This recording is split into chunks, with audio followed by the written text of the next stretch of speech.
Nous allons poursuivre notre étude ce soir sur le deuxième privilège du royaume, le droit à la propriété, le droit à la possession.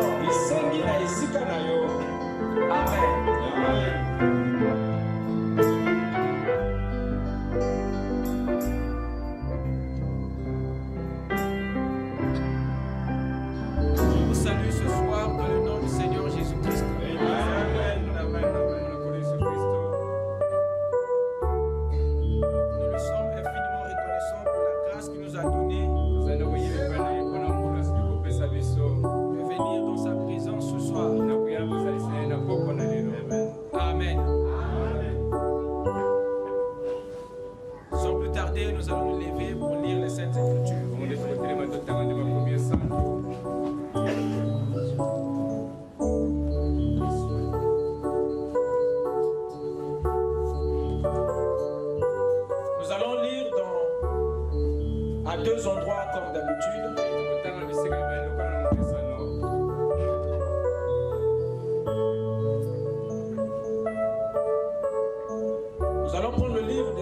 Le chapitre 13, le verset 16 à 19. Ensuite, nous irons dans Ézéchiel 47, le verset 14.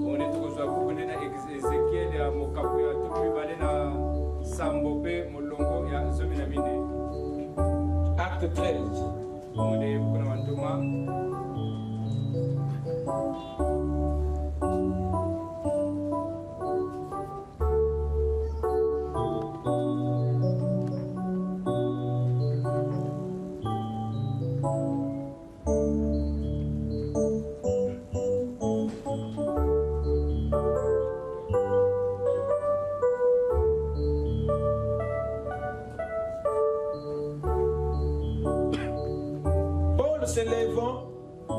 Paul se leva. Ayant fait signe de la main, il dit: Hommes israélites, et vous qui craignez Dieu, écoutez.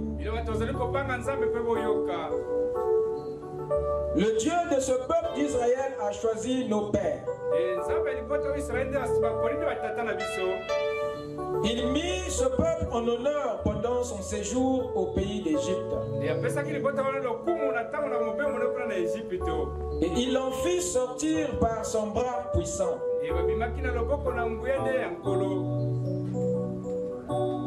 Il les nourrit près de 40 ans dans le désert. Et ayant détruit 7 nations au pays de Canaan, il leur en accorda le territoire comme propriété. Amen. Amen. Amen. Inclinons nos têtes pour la prière.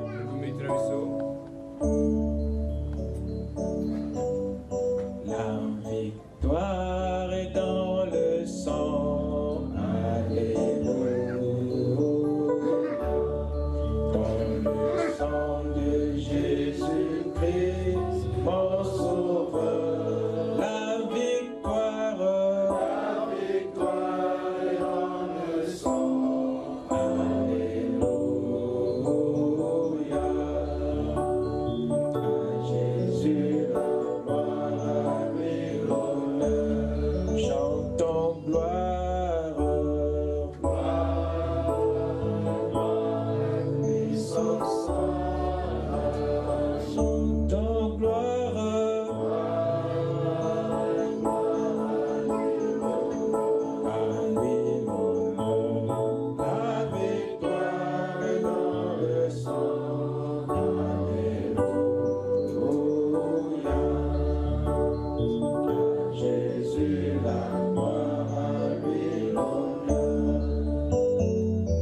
Seigneur notre Dieu, nous te remercions, Père, pour la grâce que tu nous as accordée, Père, de entendre ta voix en ce temps du soir et de répondre à ton appel.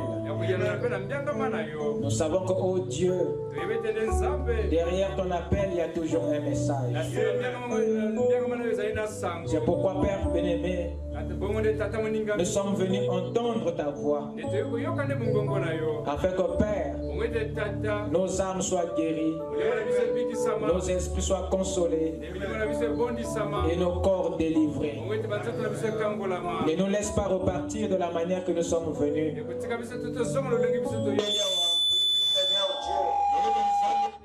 Décharger, Père, de tous nos fardeaux. Que le grand Saint-Esprit parcourt chaque cœur et amène à la résurrection chaque sémence morte. Viens, ô Dieu, exaucer nos prières. Viens, ô Seigneur, ressusciter chaque homme. Viens, ô Dieu, transformer nos vies. Il n'y a personne en dehors de toi qui connaît nos faiblesses, qui connaît nos difficultés, qui connaît nos problèmes. Ton sang est encore puissant, Seigneur, pour nous laver et pour répondre à nos besoins. C'est pourquoi, Père bien-aimé, nous te dédions ces moments afin que tu introduises dans ta présence, dans ton secret, chaque homme et chaque femme.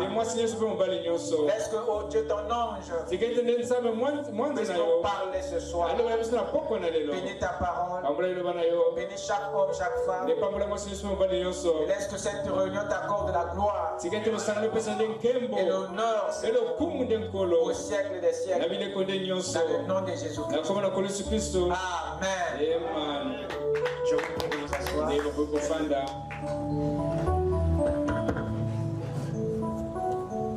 Pendant que nous ouvrons dans le livre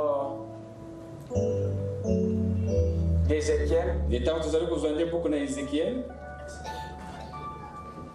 Ézéchiel 47, le verset 14.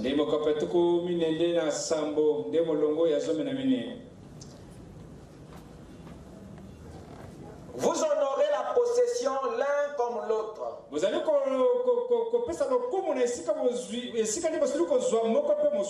Vous honorez la possession l'un comme l'autre.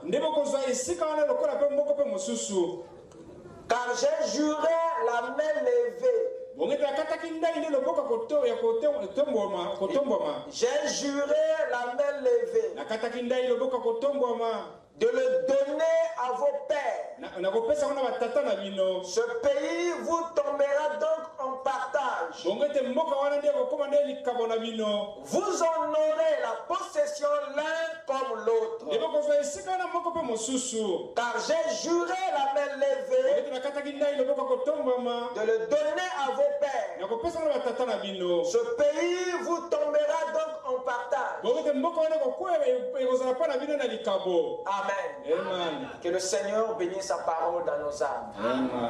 Amen. Amen. Amen. Vous êtes là? Amen. Est-ce que vous êtes prêts? Amen. Nous allons poursuivre notre étude ce soir sur le deuxième privilège du royaume. Le droit à la propriété. Le droit à la possession. Amen. Amen. Nous avons vu que le droit à la possession est l'un des droits du royaume, mais qui semble être le moins considéré, le moins reconnu par les enfants de Dieu sur la terre. C'est le seul de tous les privilèges que les enfants de Dieu regardent comme un piège. Que les enfants de Dieu perçoivent comme un appât du diable.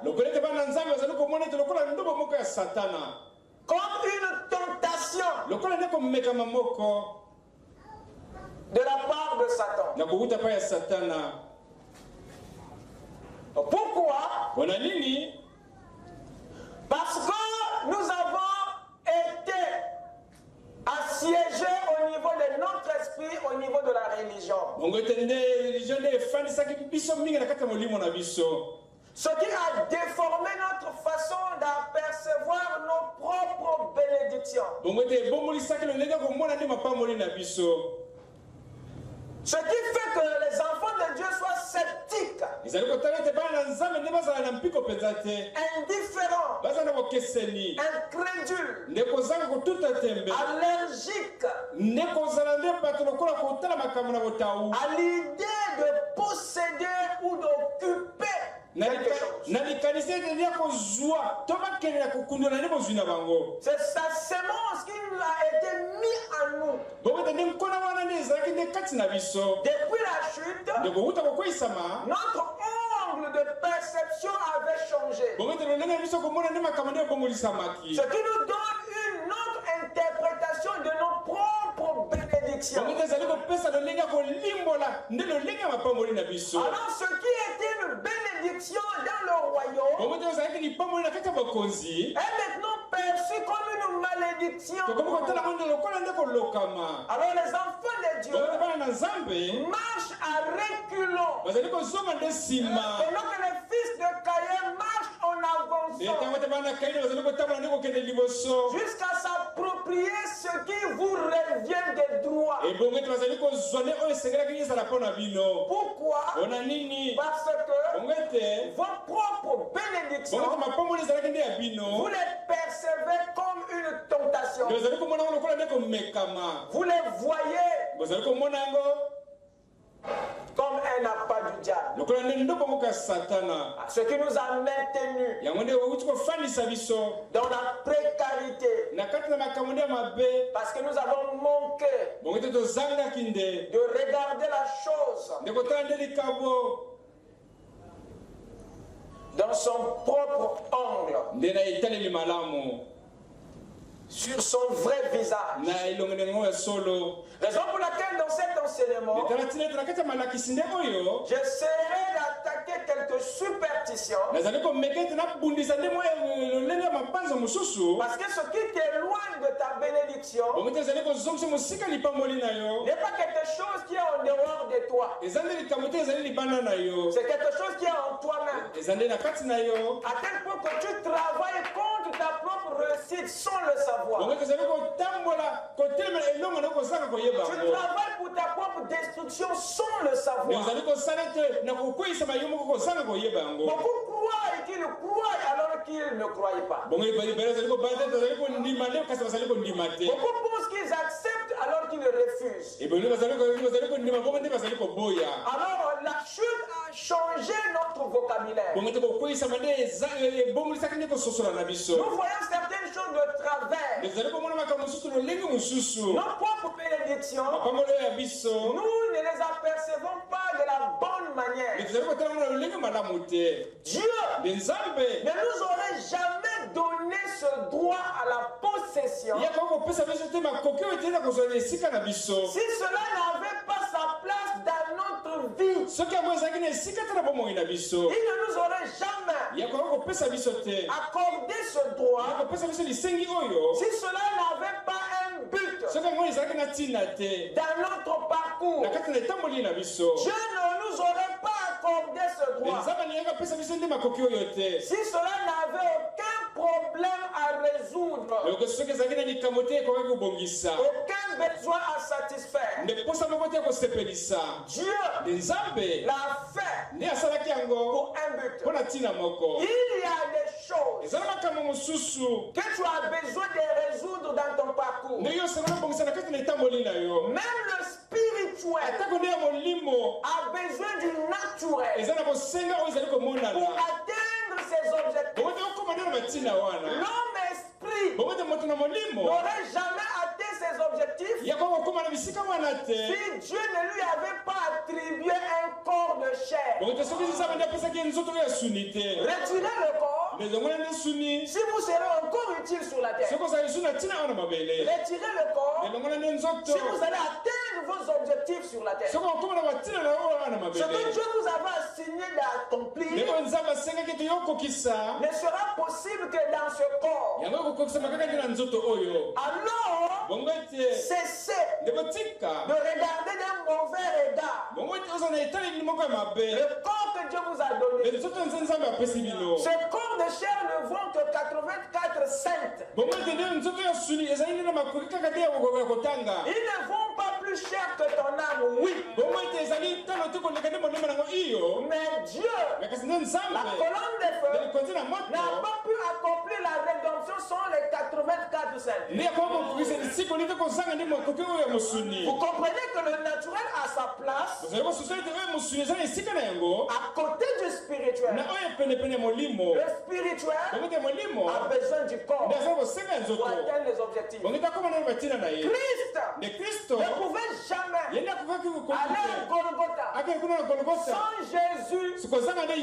Le Christ ne pouvait atteindre ses objectifs que par Jésus. Jésus est le corps qui est né de Marie. Et Christ est le corps qui n'est pas venu par Marie. Est-ce que quelqu'un m'écoute? Christ a besoin de Jésus. Et l'homme a besoin d'Adam. Est-ce que je parle à quelqu'un? Cessez de regarder le corps de la manière que la religion vous a appris. Il n'est pas plus utile que ton âme. Mais sans lui, ton âme ne peut pas atteindre certains objectifs. Alors pour tirer avantage du corps, vous devez reconnaître sa place. Vous devez reconnaître son utilité. Quelqu'un peut dire amen? C'est très important. Et notre façon de voir les choses physiques, les choses naturelles, nous a éloignés de nos privilèges, nous a aveuglés de certaines choses. Raison pour laquelle le royaume vient ramener toutes choses à sa place. Il vient rétablir la vision. Il vient rétablir. Amen. Amen. Nous ne pouvons pas être plus simples que Dieu. Nous ne pouvons pas être plus humbles que Dieu. Vous ne pouvez pas être plus spirituel que Dieu. C'est lui qui vous a donné le corps. C'est aussi un esprit. Celui qui vous a donné la possession. C'est aussi un esprit. Votre Dieu est humble et riche. Il est simple et riche. Votre Dieu, il est spirituel et riche. Pourquoi pas toi? Pourquoi pas toi? Amen. Penses-tu que Dieu regarde le corps de la même manière que toi? Regarde-t-il le naturel de la même manière que toi? Sinon il ne l'aurait pas créé. L'œil de Dieu est sur le but, l'objectif de la chose, et non sur la chose. C'est le rôle que joue le corps sur la terre qui fait l'importance du corps sur la terre. Vous écoutez ça? C'est pas la taille d'une chose qui accorde la valeur. La valeur d'une chose réside dans sa fonction, dans le rôle qu'il joue. Votre dernier orteil, il est très petit. Vous pouvez même le négliger. Acceptez de le couper. C'est là que vous allez découvrir le rôle qu'il joue dans tout votre corps. Il est petit, mais sa grandeur, son importance ne se trouve pas dans sa taille, mais dans le rôle qu'il joue. Éliminez tous les moustiques de la terre. Vous aurez éruption de maladies que vous n'arriverez pas à guérir. Supprimez les asticots, vous aurez des maladies que vous n'arriverez pas à combattre. Éteignez. L'homme a détruit certains éléments de la nature qu'il croyait inutiles. Et après il s'est rendu compte qu'il contribuait à l'équilibre de l'univers. Et quand il vient maintenant à protéger, l'espèce en voie de disparition. Qui les a fait disparaître? Mais c'est l'homme qui les a extirpés. Amen. C'est après qu'il s'est rendu compte. Amen. Étudiez d'abord le rôle. Dites amen. Et vous apprendrez le respect. Quel est le rôle du corps? Même s'il n'est pas important à tes yeux, mais découvre son rôle. Tu auras du respect. Amen. Et Dieu, son œil est sur le but, le rôle de la chose. Amen. C'est très important, mes chers amis, que nous saisissions cette chose. Donc la possession est un droit que Dieu accorde à tous les fils de sa maison. Tous ceux qui naissent dans son royaume ont droit à la possession, ont droit à la propriété, ont droit à la bénédiction. Et cela a été accordé parce qu'il y a des problèmes que ce droit-là va résoudre dans ta vie. Alors si tu ne reconnais pas cela, ça ne sera plus la faute de Dieu si tu ne trouves pas les réponses à certains problèmes. C'est un droit qui met fin à notre précarité, à notre instabilité géographique, à nos certains problèmes liés au bien-être naturel et spirituel. Dieu savait pourquoi tu dois posséder. Il a ouvert ça parce que tu ne peux que donner si tu as. Et Dieu veut que tu sois celui qui donne. Mais pour que tu donnes, il faudrait que tu aies. Amen. Amen. Amen. Amen. Il ne veut pas que tu manques. Parce qu'il est le premier à demander quelque chose à l'homme. C'est Dieu qui aura besoin de ton obéissance. C'est lui qui aura besoin de la fidélité. Dites amen. Ce qu'il te demande, il doit le pourvoir. Voilà pourquoi il doit t'équiper. Parce qu'il est le premier bénéficiaire de ses vertus. Donc c'est pas dans sa volonté que toi tu manques. Parce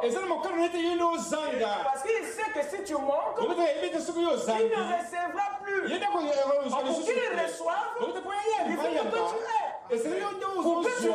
Pour que tu aies, doit te donner. C'est la raison du droit à la possession. Parce que tout ce que tu posséderas reviendra à lui.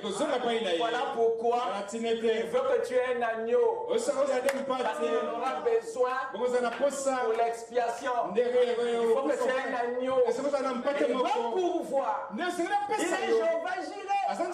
Il pourvoit. En réalité, non pour toi, mais pour lui-même. Parce que cet agneau, je l'avais mis à la montagne pour que Abraham donne à lui. Dites Amen. C'est le mystère. Je te couvre. Je te bénis pour que tu lui donnes. Est-ce que c'est clair? Toutes les vertus, toute la stature de l'homme parfait, tout ça, le bénéficiaire c'est Dieu lui-même. Tous les sacrifices du sacerdoce, là-bas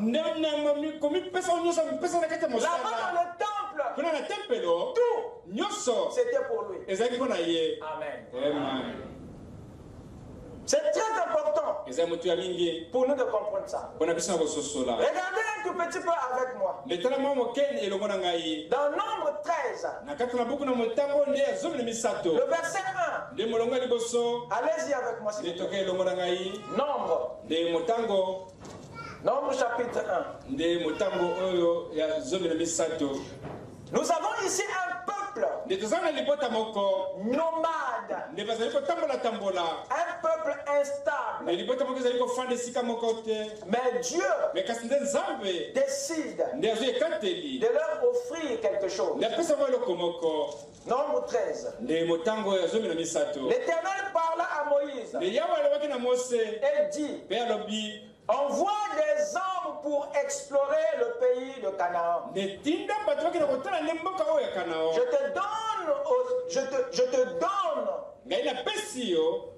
aux enfants d'Israël, que je donne aux enfants d'Israël, tu enverras un homme de chacune des tribus de leur père.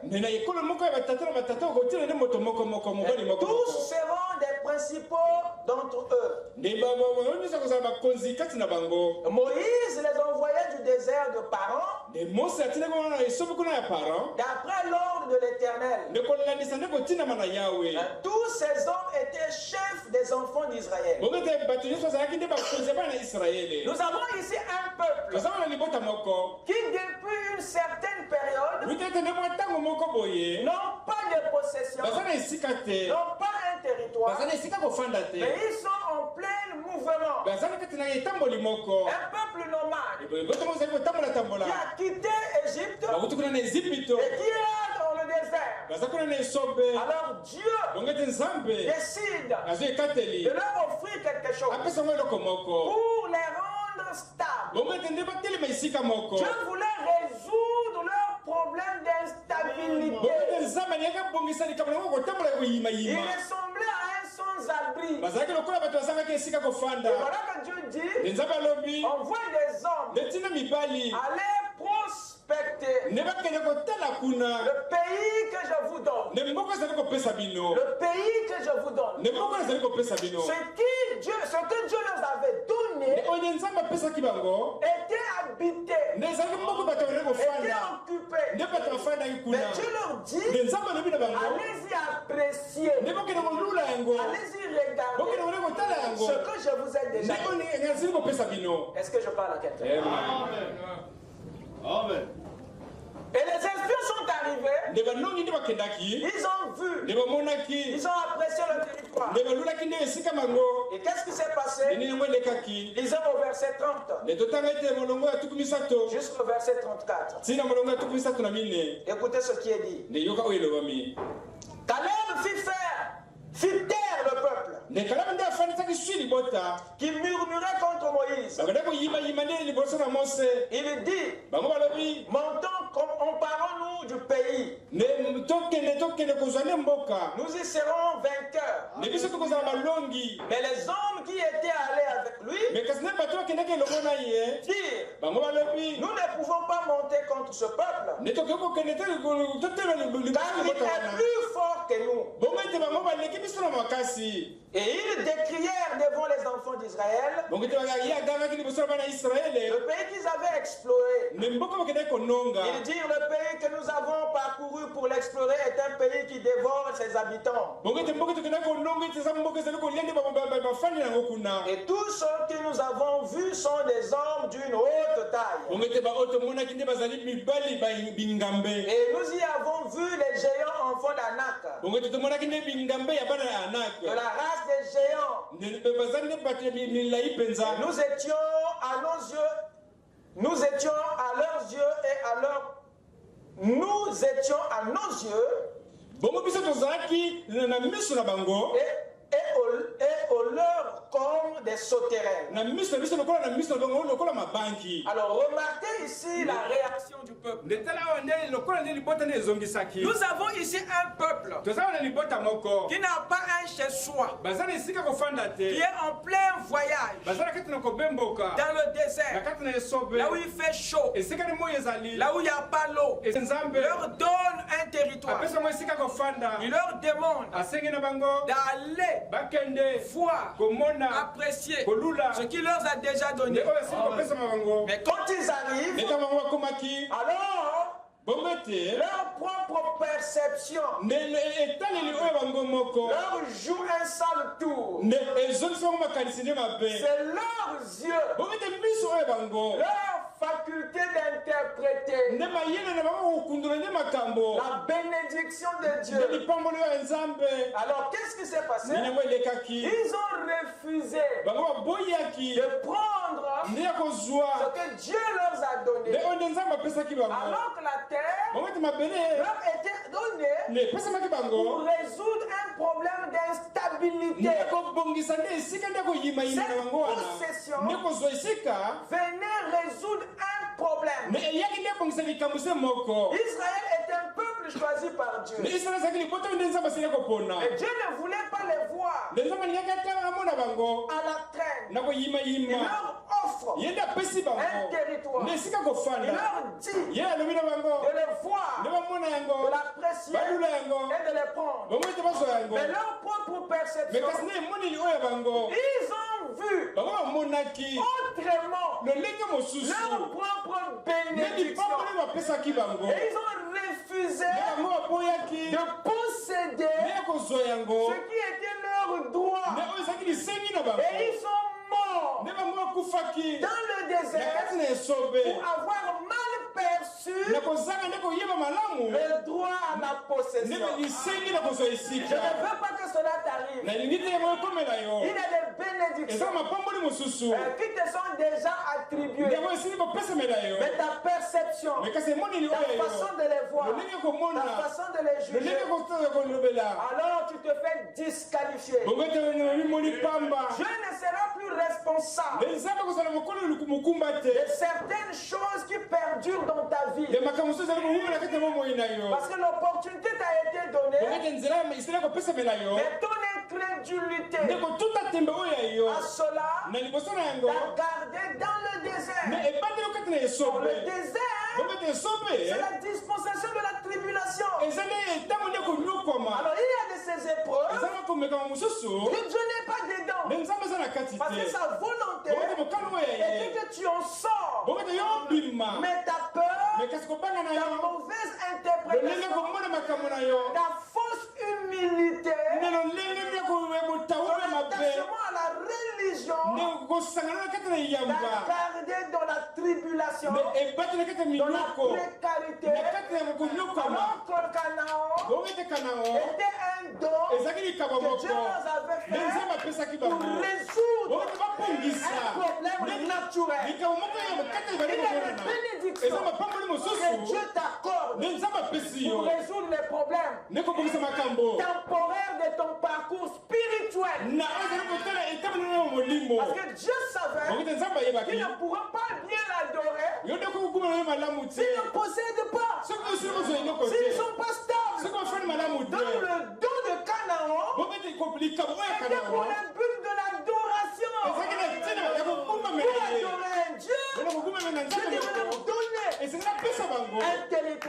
Pourquoi tu regardes d'un mauvais œil ce que Dieu t'a donné? Il y a un problème.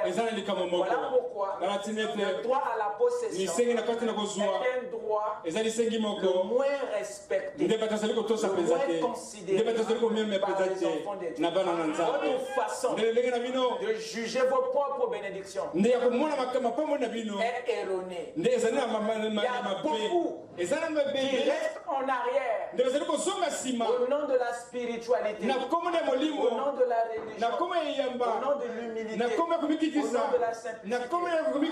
Dites Amen. Aussi longtemps que ta simplicité, voyez-vous, te faire rejeter tes promesses, ce n'est plus une vertu. Parce qu'une vertu ne peut pas combattre une vertu. Lorsque ton humilité te fait rejeter la parole, ce n'est pas une humilité. Dieu voulait qu'ils soient humbles, mais il voulait aussi qu'ils reconnaissent leur bénédiction. C'est ce que Dieu veut te faire comprendre ce soir. Cesse d'être incrédule aux choses qui sont censées résoudre ton problème. Tu as un parcours spirituel, mais qui doit aussi être accompagné, soutenu par des éléments. Quelqu'un peut dire Amen? Amen. Voilà la situation de nos amis. Ils ont refusé. Quand ils ont vu, c'est ça que Dieu nous a donné. Mais ça c'est la mort. Frère, ça c'est la mort, frère. Mais on va les mourir. Il dit non. Restons pour nous dans le désert. Au cas contraire, nous partons en Égypte. Combien ont refusé d'entrer dans leur bénédiction parce qu'ils pensent que c'est le diable. Ils ont dit Dieu ne peut pas nous donner quelque chose là où il y a la mort. Le fils d'un arc, deux fois costaud, mais nous sommes des sauterelles. Mais quel est ce Dieu qui va nous livrer? Non, c'est le diable. C'est pas Dieu. Dieu ne fait pas ça. Voyez, leur propre bénédiction, ils voient ça comme le diable. Voilà pourquoi toi aussi, tu es devenu sceptique, incrédule devant ta propre bénédiction. Parce que tu penses que c'est le diable, c'est pas spirituel, c'est un appât, c'est un piège. Oui, Canaan était aussi un piège.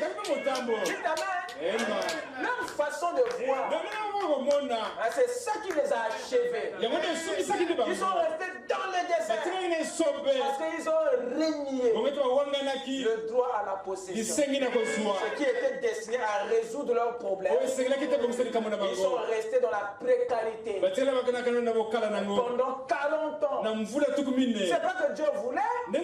Dieu ne voulait pas les voir dans le désert. Dieu ne veut pas te voir dans cette situation. Dites Amen. Mais change ton attitude. La façon de voir. Amen. Je veux te voir à Canaan. Je ne veux pas te voir dans le désert. Mais la manière pour toi de voir Canaan, c'est tout ce qui va changer ta situation. Si tu penses que c'est ton droit de posséder Canaan, lève-toi et dis Amen.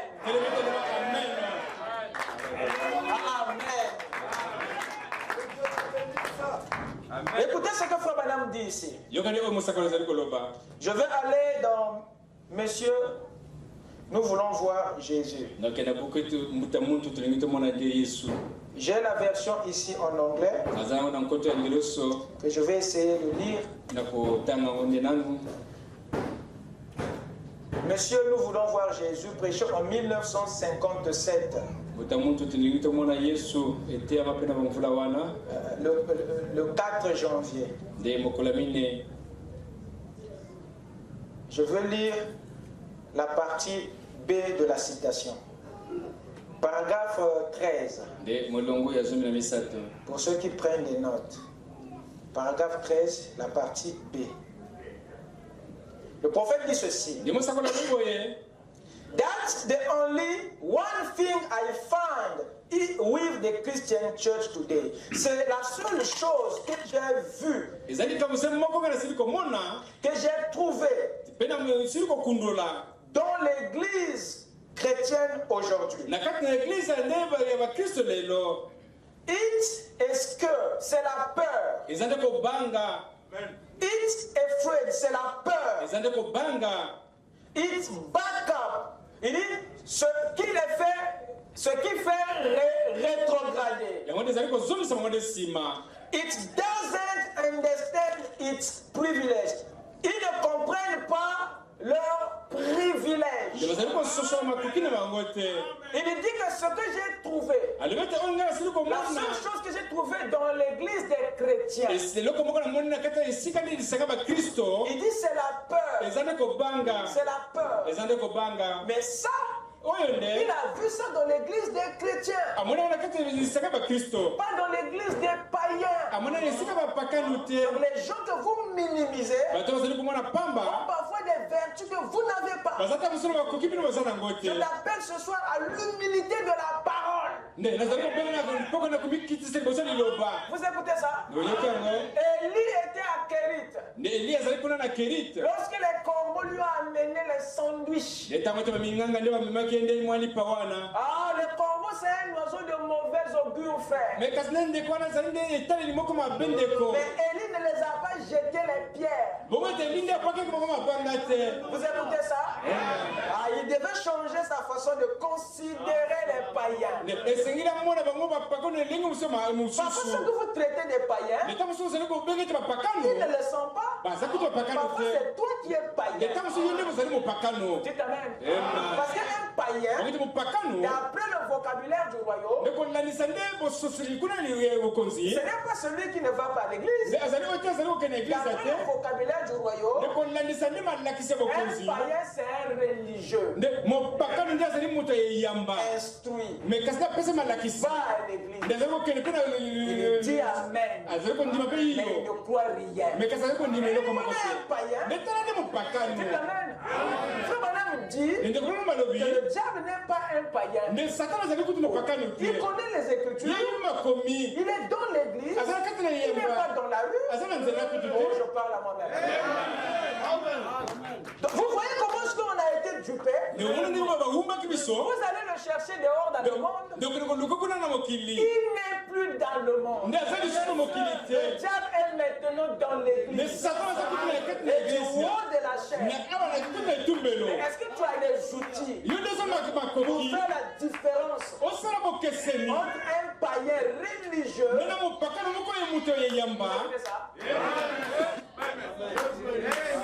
C'est ça le problème. Amen. Apprenez à reconnaître tout ce qui est vertueux. La Bible dit, le soir où Israël a quitté l'Égypte, ils ont pris tout ce qui était or, argent. Ils ont pris tout ce qui était valeur. Des mains de qui? Des Égyptiens. Et qui est l'Égyptien? Devant le juif. Devant un juif, l'Égyptien c'est un païen. Mais c'est de lui qu'il a reçu les vertus, les valeurs. L'heure viendra où vous devez reconnaître ce qui est bien dans les autres. Vous écoutez ça? Il faut reconnaître ce qui est bon dans les autres. Et Dieu vous bénira. Amen. S'il n'avait pas pris les Égyptiens, ils avaient de l'or, ils avaient de l'argent, des vertus, des valeurs que le peuple de Dieu n'avait pas. Le tabernacle que Dieu avait besoin plus tard avait besoin des valeurs qui étaient chez ces païens. Est-ce que tu sais la sagesse, la vraie humilité qui est chez le païen? Tu as besoin de ça pour bâtir ton caractère. Sois humble et incline-toi devant la vertu vivante. Remercie Dieu pour cette sagesse dans cet homme, sans regarder à sa tribu, à la couleur de sa peau, à sa taille, à ses oreilles. Dis Amen.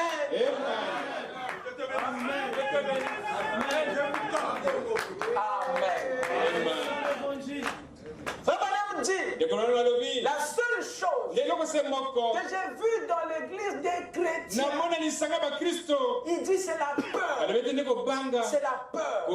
Voyez-vous, qui les garde en arrière. Voyez-vous, il ne comprend pas les privilèges. Il y a un problème. Il y a manque de compréhension des privilèges. Et il y a la peur. Or la peur, le pasteur Lys nous a enseigné que c'est une paralysie. La peur paralyse. Ça te garde sur place. Ça t'empêche de bouger et d'avancer. Le prophète, lisez bien votre citation. Il parle de la peur. Il parle de l'effet rétrogradation. Et il parle ici de l'incompréhension des privilèges. C'est très grave. Lorsque tu ne peux pas comprendre ce qui te revient de droit, tu risques de passer toute ta vie dans le manque pour rien. Vous voulez que je répète, hein? Merci. Il dit encore, we are living far under the privilege that God has ordained for us to live. Amen. Il dit, nous vivons loin, en dessous des privilèges que Dieu nous a donné de vivre, de Qu'est-ce qui nous éloigne de nos privilèges? Qu'est-ce qui nous fait vivre en dessous de ces privilèges? C'est ce qu'il a dit en haut. La peur, l'incompréhension de ces privilèges. Comment est-ce que tu comprends la possession? Comment est-ce que tu comprends les bénédictions? À qui attribues-tu ça? À Satan ou à Dieu? À toi ou aux autres? Es-tu venu sur la terre pour accompagner les autres? Pourquoi tu te disqualifies? Ça c'est bon, mais ça c'est pas bon. Pour moi, c'est comme si... Oh, je parle à moi-même. Beaucoup de chrétiens se suppriment. Eux-mêmes, c'est pas Dieu, c'est pas la parole. Eux-mêmes se suppriment. Ah, moi, c'est pas. Tu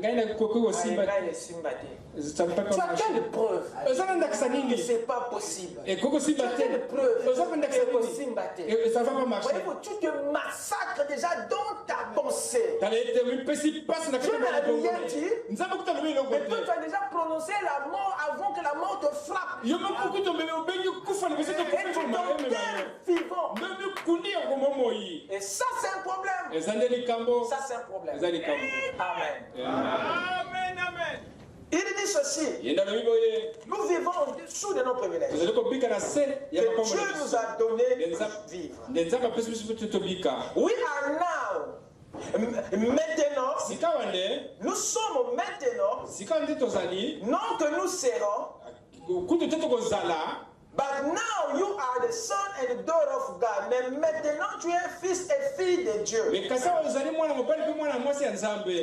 and now we try to put it in the millennium somewhere. Et nous essayons de renvoyer cela dans le millennium quelque part. Voyez-vous ces privilèges-là? Beaucoup au nom de la religion se consolent. Frère, ça c'est pour le millénium, frère. Donc vous revoyez votre bien-être d'aujourd'hui. Ce que Dieu vous donne, c'est comme Israël. Ce jour-là, Dieu dit, je sais que vous êtes bénis. Je sais qu'il y a des bénédictions. Aujourd'hui, prenez possession. Prenez Canaan. Mais ce peuple a renvoyé ça pour d'autres générations. Ils ont dit, Canaan, non, on ne prend pas pour nous. On reste pour nous dans les déserts. Et ils ont renvoyé la promesse pour un autre âge. Et ils ont préféré vivre dans la précarité, dans la privation. Comme si c'était la volonté de Dieu. Et ils sont morts. Et frère madame dit ici, ce que nous sommes, on renvoie les choses. Ça frère, quand nous serons au ciel, tu as la preuve que tu y seras. Ça frère, on aura ça dans le millénium. Mais où sont les prémices? Où sont les prémices? Avant qu'ils rentrent à Canaan, Dieu nous a fait goûter les prémices du pays. Aussi déjà sur la terre. Tu n'as pas les preuves du ciel. Qu'est-ce qui prouve que tu iras au ciel?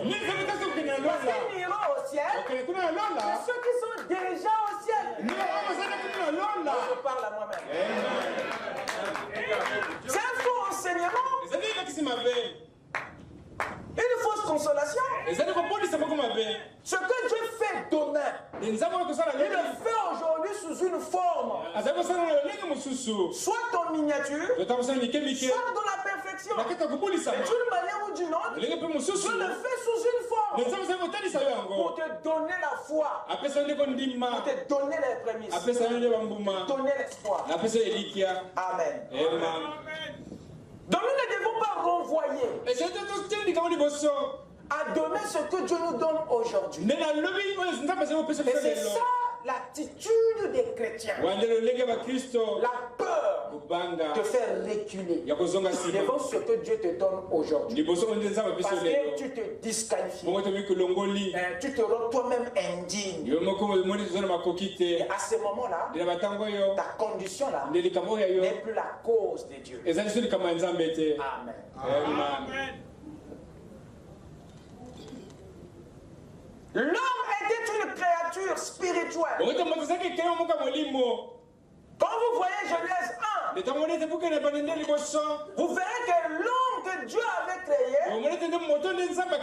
était une théophanie. Mais cela n'a pas empêché Dieu à donner à cet esprit un corps physique et une terre physique. Il a dit à l'homme esprit de dominer la terre. La terre est physique. L'homme est esprit. Il y a quelle relation? Mais Dieu lui donne quelque chose de naturel à un esprit. Amen.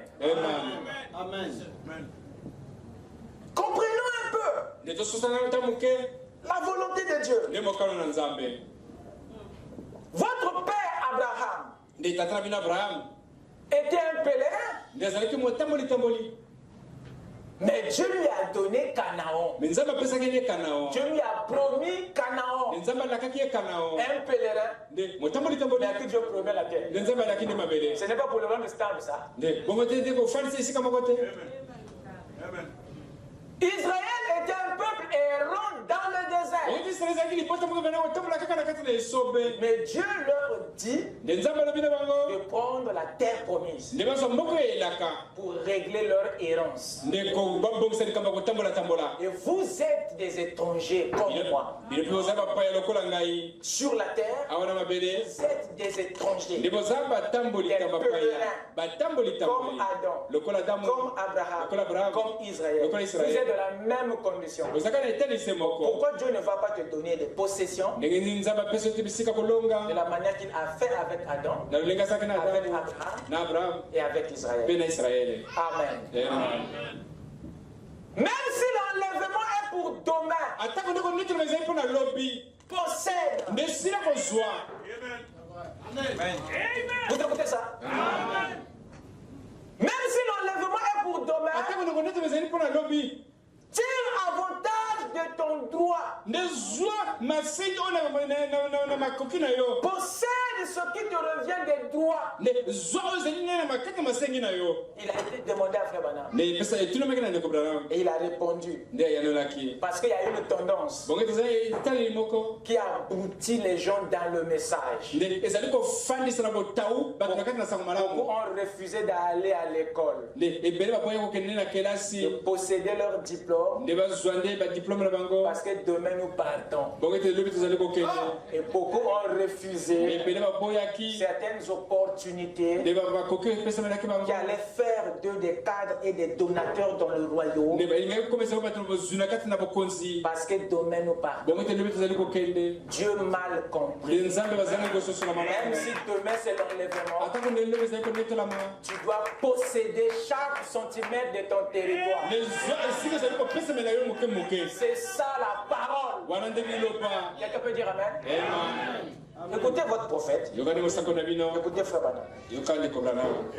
Je vais le lire ici pour vous. Merci. Amen. Le prophète dit ceci dans Questions et réponses sur les sceaux. Questions et réponses sur les sceaux. Commencez la lecture à partir du paragraphe 82. En cette heure, évidemment, voilà ce qu'il veut dire. Certainement. Mais bien sûr, ne changez rien du tout. Si Jésus venait, si Jésus devait venir demain matin, prêchez aujourd'hui comme si c'était pour 10 ans. Mais vivez comme si c'était pour cette heure même. Vous voyez l'équilibre, hein? Ne perdez pas le nord. C'est contre ça que j'essaie de vous mettre en garde. Vous voyez, ne soyez pas singulier, bizarre. Ne changez rien. Seulement, si vous faites quelque chose que vous ne devriez pas faire, ou que vous faites du mal, répentez-vous. Vous voyez, revenez à Dieu, continuez à évangéliser de la même façon que vous l'avez toujours fait. Si vous bâtissez une maison, allez construisez-la. Si Jésus vient demain, vous serez trouvé fidèle à votre poste. Si vous bâtissez une église, allez-y, construisez-la. J'aimerais mieux placer mon argent dans quelque chose comme ça, plutôt que d'être trouvé avec l'argent dans ma poche. Alors continuez simplement, continuez comme vous faites. Tout le monde comprend maintenant. Allez,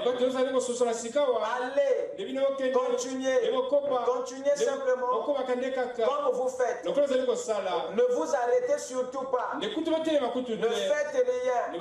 Continuez simplement comme vous faites. Continuez à servir le Seigneur. Maintenant, par exemple, si vous étiez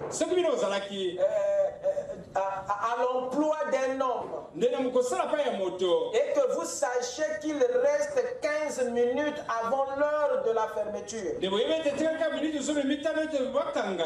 bien, si vous disiez, il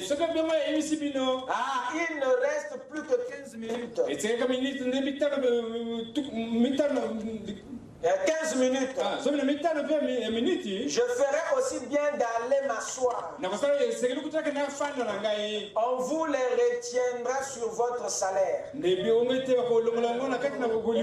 15 minutes-là. Si vous plantez du blé, plantez votre blé. Vous arrachez des patates. Allez-y. Arrachez-les. Vous dites, mais personne ne va les manger. Ça ne fait rien. Arrachez-les quand même. Voyez? Oui, continuez simplement comme vous faites. J'ai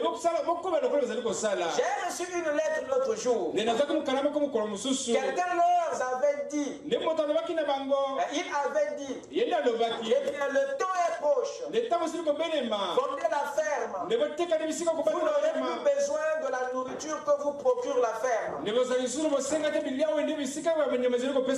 Disait-il, parce que le millénium va commencer et vous n'en aurez pas besoin. Alors, allez-y. Et pendant la période de la tribulation, vos enfants ne sont pas sauvés, alors laissez la ferme aux enfants pour qu'ils puissent manger. Mais vous, vendez votre ferme ou quelque chose comme ça. Donc, Frère Branham rapporte ce que certains frères disaient à propos du millénium, de la venue du Seigneur, de vendre la ferme, parce que demain c'est le millénium. Si vous avez des enfants qui ne croient pas, vous leur laissez, ainsi de suite. C'est ce que Frère Branham rapporte pour corriger cet esprit, cette façon de voir. Quelqu'un a dit, j'ai dit, oh là là, si je savais qu'il allait venir demain et que je sois cultivateur, j'ensemencerais mon champ aujourd'hui. Bien sûr, s'il a fait de moi un cultivateur, je vais rester à mon poste. C'est vrai. S'il a fait de moi un mécanicien, quelqu'un a dit l'autre jour, un homme est arrivé, il a dit, dis donc frère, tu sais quoi? Il a dit, je vais te donner mon deuxième jeu de clés. J'ai acheté une voiture neuve. Et il a dit, je vais te donner le deuxième jeu de clés. Il disait ça à son pasteur. Il a dit, je vais te donner le deuxième jeu de clés parce que l'enlèvement pourrait se faire. Tu sais, il disait, je n'en aurais plus besoin. Le pasteur, lui, il ne partirait pas. Vous voyez? Oh, c'est ce qu'on appelle se préparer, n'est-ce pas? Très bien. C'est comme ça, vous voyez? Nous ne devons pas être comme ça. Vous écoutez ça? Nous devons être un chrétien sensé, ferme. Voyez-vous? J'ai été placé ici pour travailler jusqu'à la toute dernière minute. J'ai un travail à faire et je serai trouvé fidèle à mon poste. S'il vient ce matin, je veux me tenir ici même en chair. Vous dites, Frère Branham, s'il allait venir ce matin, ne devriez-vous pas être là-bas? Non, monsieur. Mon poste c'est ici. Quand il viendra, je vais être ici même en train de prêcher, de dire les mêmes choses que je suis en train de dire. Et alors, quand il viendra, je vais tout simplement partir avec lui. Vous voyez, si je suis en train de buter des pommes de terre, je vais continuer à les buter de toutes mes forces. Quand il viendra, je lâcherai la bêche et je partirai. C'est tout. Vous vous souvenez de l'année du jubilé, s'ils étaient en train de bêcher, avec la bêche, ils continuaient tout simplement à bêcher. Ils savaient que ce serait l'année du jubilé.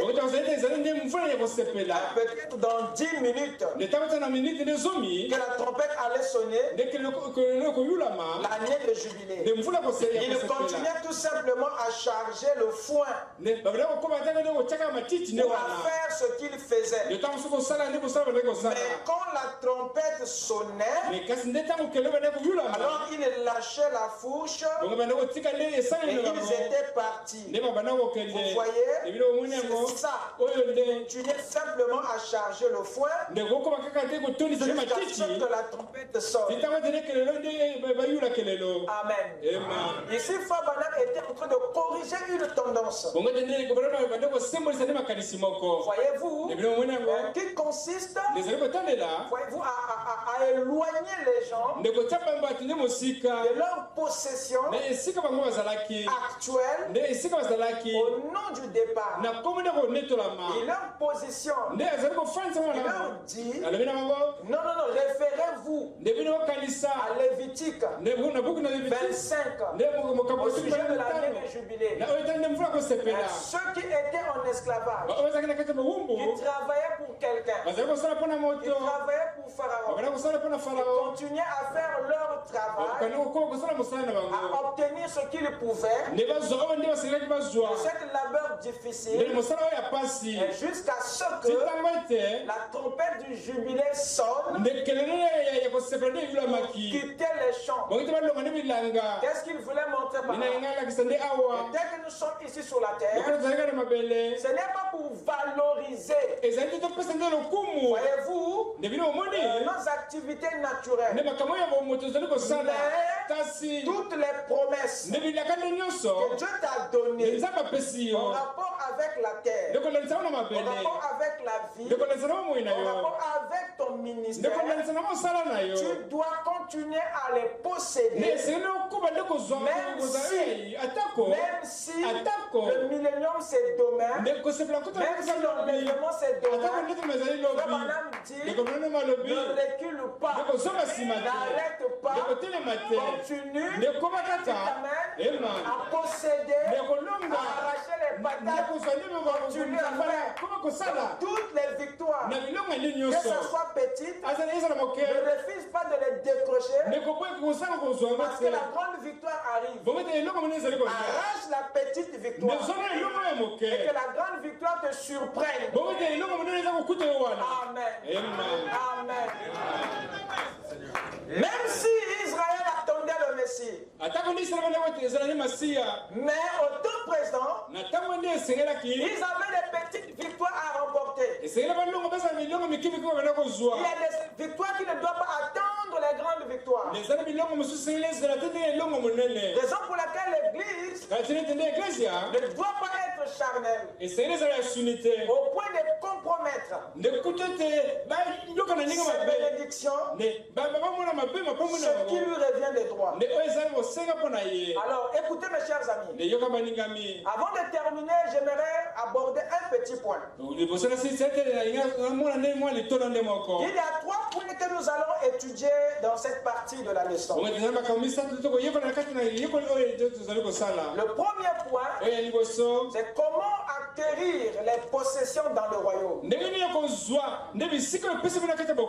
deuxième point, nous allons voir le but de leur acquisition. Et le troisième, nous parlerons sur la stratégie, la philosophie du royaume pour préserver ou maintenir les possessions. Le premier point nous instruit sur la manière d'acquérir. Sur les moyens de possession. Le deuxième point nous instruira sur l'objectif et l'usage des possessions. Et le troisième point nous instruira sur la gestion des possessions. J'aimerais un tout petit peu vous parler sur les moyens de possession. Les moyens de possession. Comment est-ce qu'on possède dans le royaume? Toute acquisition dans le royaume obéit à des lois, à des principes. Vous êtes avec moi, à des règles. Ce sont ces lois dans le royaume qui justifient notre acquisition. Ce sont ces règles qui condamnent nos possessions. Donc ces règles-là, ces lois-là, c'est eux qui déclarent si nos possessions sont légales ou illégales. Par rapport aux lois du royaume, est-ce que nos possessions sont déclarées bien ou mal acquis? Ces lois dictent toute possession dans le royaume. C'est par ces lois que les acquisitions se font dans le royaume.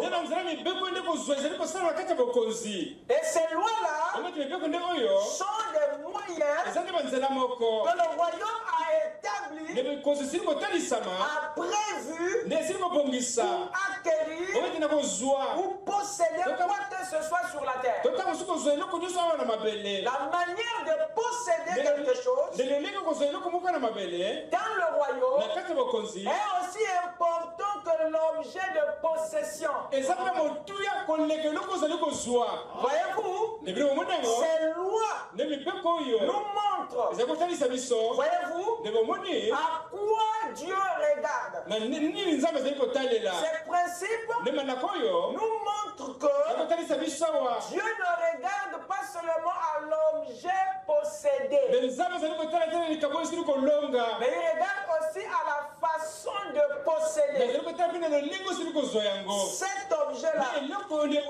Voyez-vous, donc la manière de posséder est aussi important que l'objet de votre possession.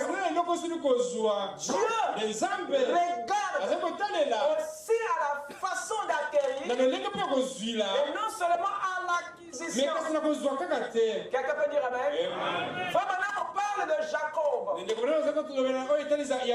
Voyez-vous, qui s'est emparé du droit d'aînesse? Et il montre que c'est par la tromperie, c'est par l'escroquerie. Voyez-vous que Jacob a pris le droit d'aînesse. Il dit c'est par la tromperie que Jacob a pris la bénédiction d'Ésaü. Il dit que c'est par l'escroquerie que Jacob avait multiplié ses bœufs chez son beau-père. Dont Jacob s'était enrichi, cette richesse était bonne, mais la manière de la voir, c'est là où le bas blesse. Or le royaume fait attention à la façon d'acquérir. Dites amen. Amen. Amen. Et Jacob a payé, pas pour ce qu'il a eu, mais pour la manière. Dieu ne l'a pas justifié, même si les choses qu'il convoitait étaient légales. Mais la manière de la voir, faites attention, vous les enfants du royaume, à la manière que vous obtenez les choses. Dieu Regarde non à la chose, mais à la façon dont tu obtiens cette chose. Parce que le royaume a des principes d'acquisition. Il y a des lois de possession. Il y a des moyens d'acquisition.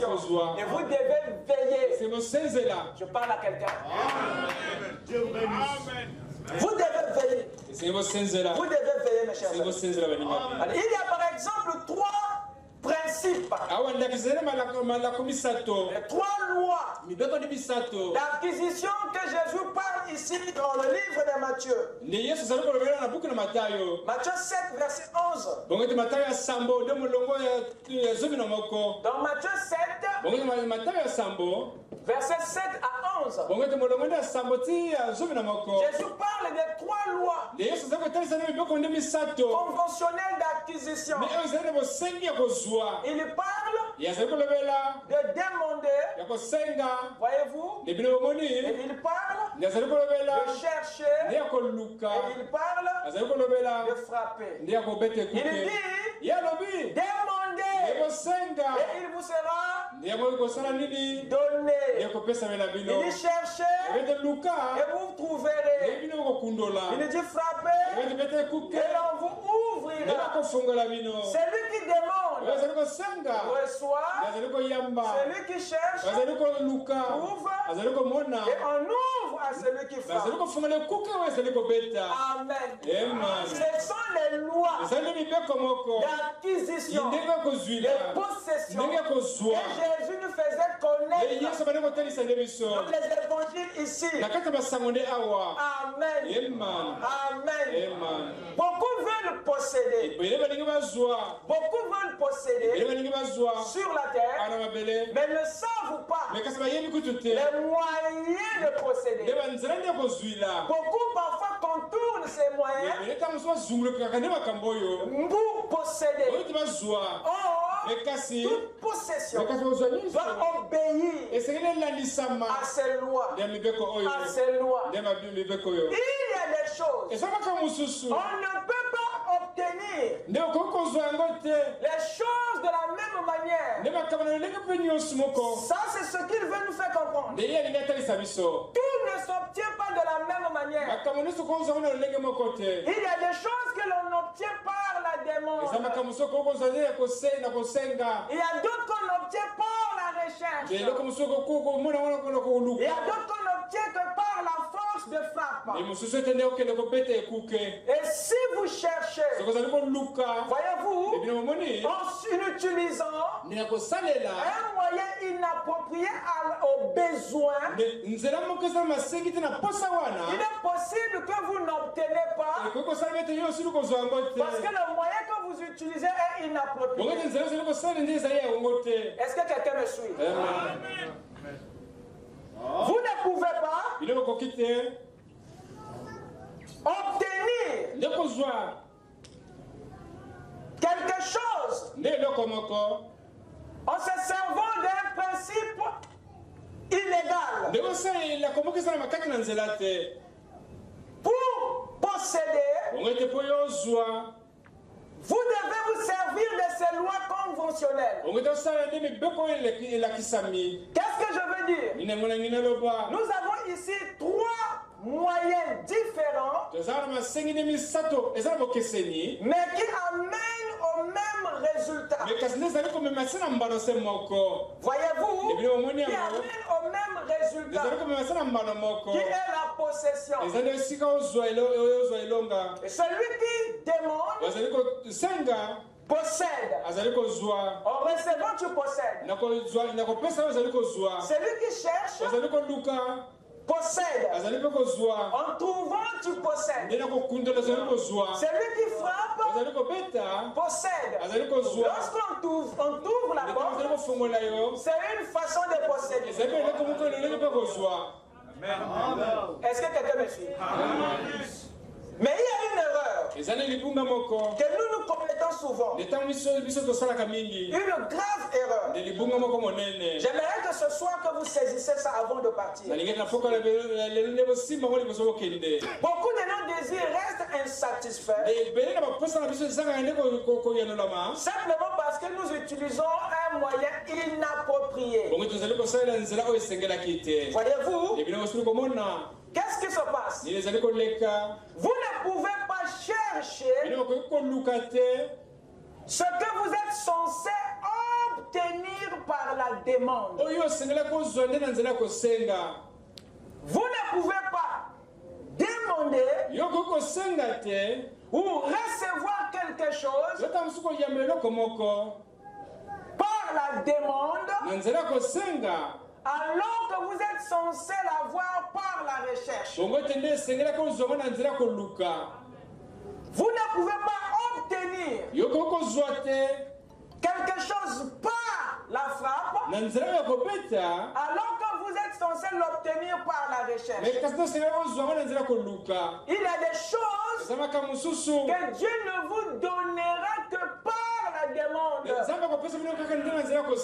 Aussi longtemps que vous ne demandez pas, vous n'allez pas le recevoir. Alors si tu cherches ce que tu es censé demander, tu n'auras pas.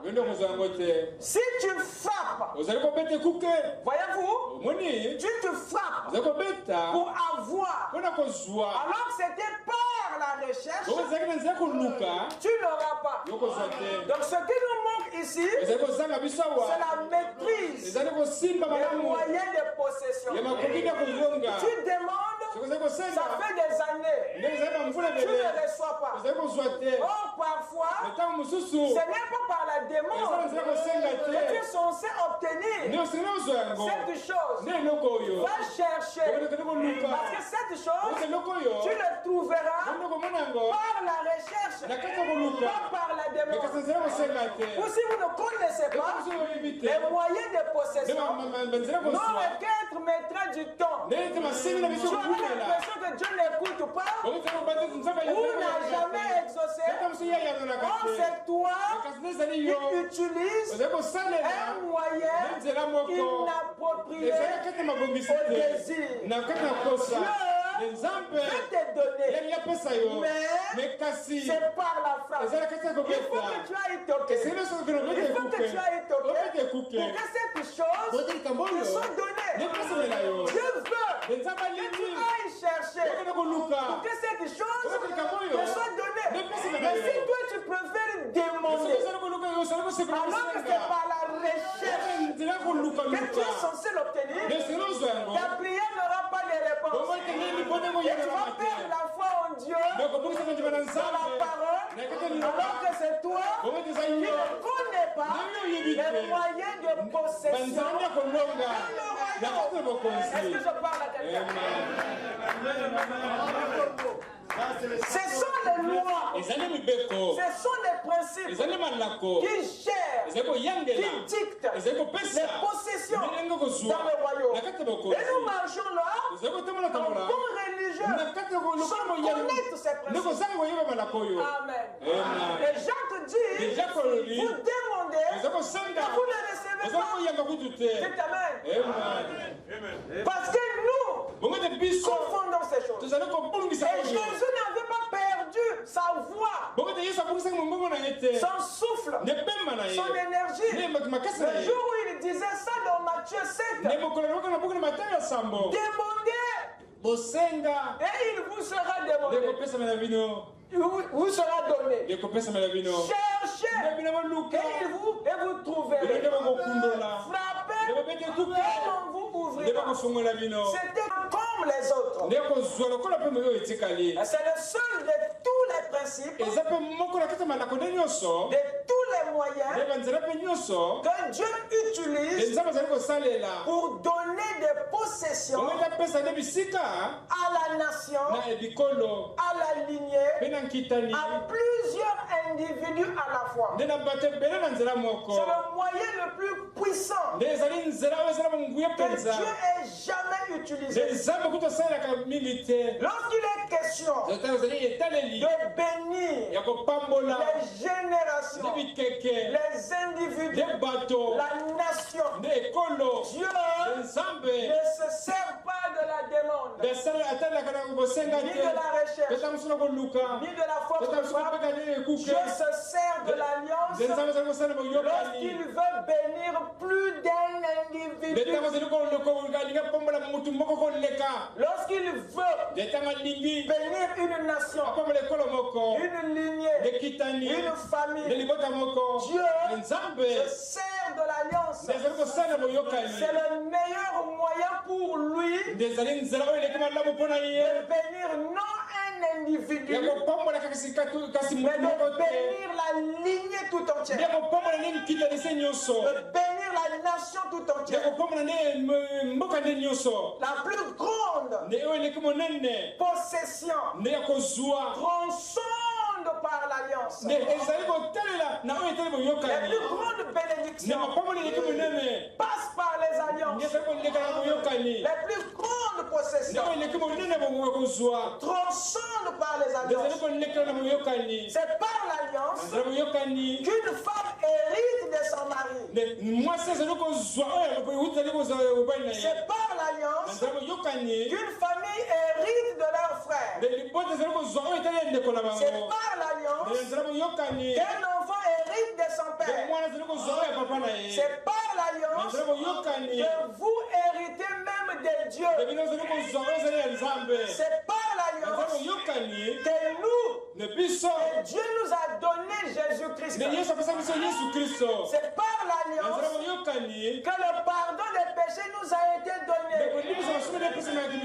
C'est par l'alliance que même le Saint-Esprit nous a été donné. Les plus grandes possessions, les plus grandes bénédictions, Dieu ne les donne pas par la demande, par la recherche, par la foi.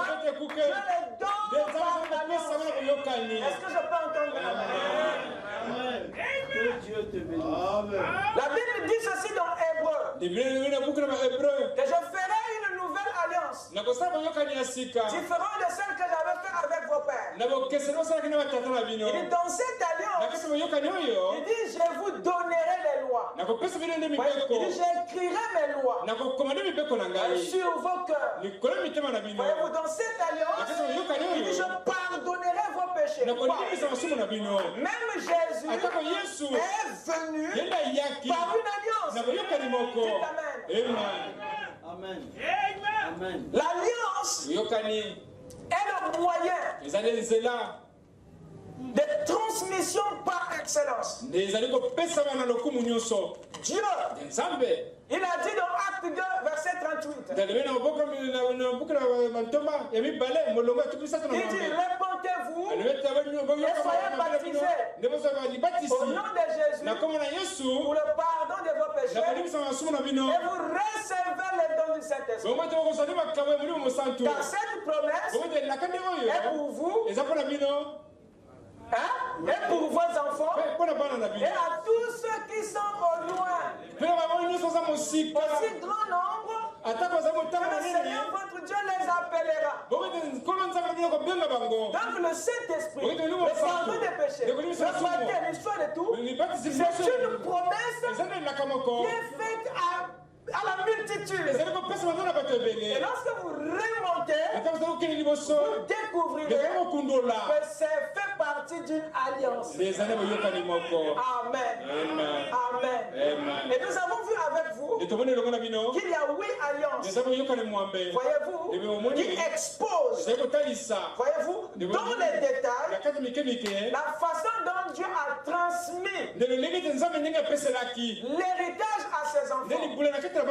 Parmi les alliances figure l'alliance de Dieu avec Adam. Prenez note. L'alliance de Dieu avec Adam. Genèse 2, verset 16 à 17. L'alliance de Dieu avec Adam déchu. Ça c'est après le péché. Vous trouverez ça dans Genèse 3. Versets 15 à 19. Ensuite vient l'alliance de Dieu avec Noé. Et qui est la troisième alliance. Vous verrez ça dans Genèse 9. Versets 1 à 17. Ensuite vous avez la quatrième alliance. L'alliance de Dieu avec Abraham. Genèse 17. Versets 1 à 13. Ensuite vient la cinquième alliance. Qui est l'alliance de Dieu avec Israël au Sinaï. Vous verrez cela dans Exode 19. Versets 1 à 8. Et dans Exode 34. Verset 27. Ensuite vient l'alliance de Dieu avec David.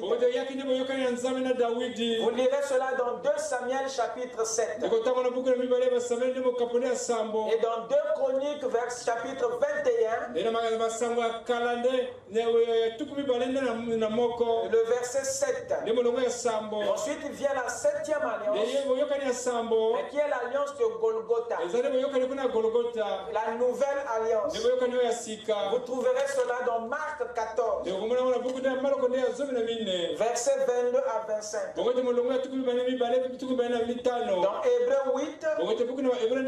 Versets 8 à 13. Et ensuite vient la huitième alliance. Qui est l'alliance de Dieu avec son épouse. Apocalypse 10. Verset 1 à 11. Et c'est la même aussi qui est répétée dans Hébreux 8, verset 8 à 13. Toutes les alliances que je viens de citer reposent sur deux choses. La relation et la possession. La relation évoque la filiation. Évoque la parenté. Évoque le lien. La relation, c'est votre filiation avec lui.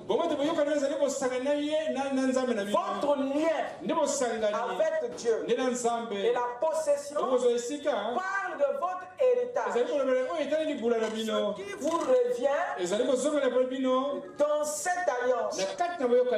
Voyez-vous? Et tout celui qui a une alliance a forcément un lien avec Dieu et un droit à la possession. Est-ce que quelqu'un m'écoute? Donc la relation et la possession sont les éléments de votre alliance. Ce sont les accords d'une alliance. C'est de l'alliance que nous viennent ce que nous avons. C'est-à-dire la possession que Israël avait venait de l'alliance que Dieu avait conclue avec Abraham. Voilà pourquoi c'est malfaisant de convoiter la possession d'une personne. Parce que vous ne savez pas d'où ça vient. Ça vient parfois d'un pacte. Ça vient parfois d'une alliance. Mais vous ne pouvez pas compétir avec une telle personne. Donc vous ne connaissez pas l'origine de ce qu'il possède. Beaucoup ont hérité des biens. C'est pas parce qu'il a voulu, mais parce que quelqu'un quelque part. Oh, dites amen. Et il est de même pour vous. Il y a des possessions. Il y a des bénédictions que Dieu a mis sur vous. C'est pas parce que tu as voulu, parce que lui il a voulu. Dites amen. Ça n'a rien à voir avec ton rang social. Ça n'a rien à voir avec ce que toi tu as voulu. C'est ce que lui veut. Dieu, dans cette alliance, il avait réservé une part de possession pour toi. Et c'était son engagement dans cette relation. Tu ne peux pas avoir une relation et si tu n'as pas une bénédiction. Et nous ne l'aimons pas à cause des bénédictions. Nous ne l'aimons pas à cause des bénédictions de l'alliance. Et nous l'aimons à cause du lien, de la filiation, de la relation qu'il y a entre lui et nous. Raison pour laquelle les vrais fils de Dieu ne cherchent pas les possessions, ne cherchent pas les richesses, ne cherchent pas la prospérité, parce que ces choses figurent déjà dans leur alliance. Est-ce que je parle à quelqu'un? Raison pour laquelle vous êtes déjà bénis. Ce dont vous avez besoin, c'est d'en être conscient. Que Dieu vous bénisse. Le temps est parti. Le temps est parti. Lèvons-nous. On va continuer mardi. Amen. Les moyens de possession. C'est très important. C'est très capital. Avec nos têtes inclinées. Mon Dieu plus près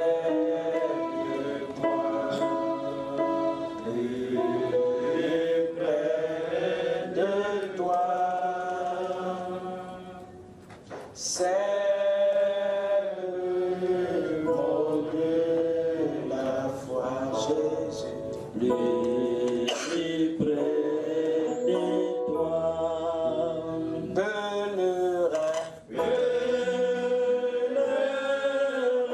Bon courage, ton chant avec l'orage. Oh Dieu, plus près de toi, plus près de toi. Alors que la souffrance fait son œuvre silence, oh Dieu, plus près de toi, Seigneur, tiens-moi. Que Satan se déchaîne, ton amour me ramène toujours plus près de toi, plus près de toi. Que Satan se déchaîne, ton amour me ramène toujours plus près de toi, plus près de toi. Alors que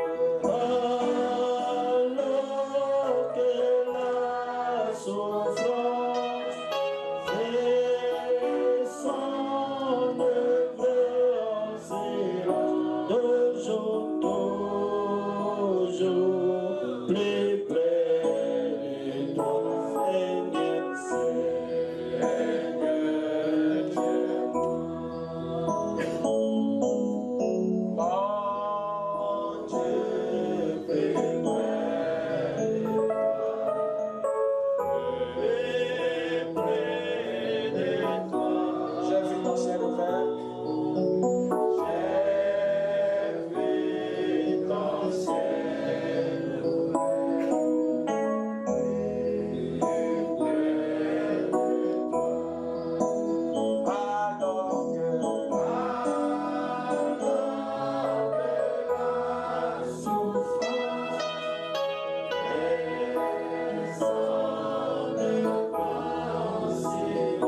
Dieu Tout-Puissant, Père Céleste,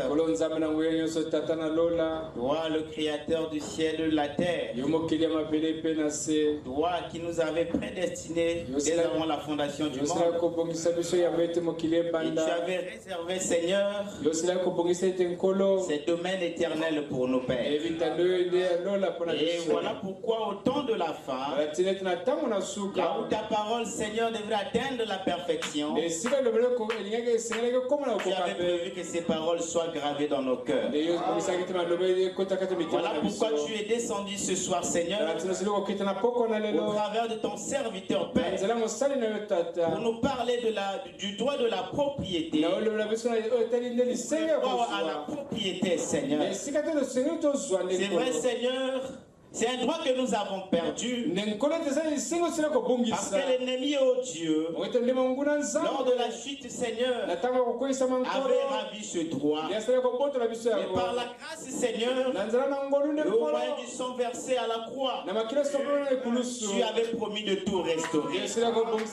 Voilà pourquoi, Seigneur, ce soir tu viens de nous rendre conscients, Père, que chacun a droit de rentrer dans sa possession. Et ce qui lui a été prédestiné, et nous croyons que ce qui nous a été prédestiné, Seigneur, c'était le Saint-Esprit, afin que la relation, Seigneur, qui a été perdue, soit rétablie, et le royaume, Seigneur, nous soit donné éternellement. Merci pour ta parole, Père. Bénis le vase que tu as utilisé ce soir. Laisse que tu le protèges, oh Dieu, et l'onction du Saint-Esprit, Seigneur, continue à le oindre, Père, et que nous continuions, Seigneur, à recevoir tes bénédictions. Chacun de nous, oh Dieu, ce soir, nous étions rassemblés, Père. Chacun a une requête dans son cœur, mais tu es la solution à tous les problèmes. Et nous croyons que, Père, par l'écoute de ta parole, tous les problèmes ont trouvé la solution. Dans le nom de Jésus-Christ, et le rétrograde, Seigneur, qui a été perdu, sont ramenés dans ta bergère. Pour le reste, oh Dieu, si un lendemain, Père, accorde-nous encore le privilège de venir écouter tes orages. Bénis les dîmes et les offrandes qui seront prélevés pour toi. Dans le nom de Jésus-Christ, que nous l'avons ainsi prié. Amen.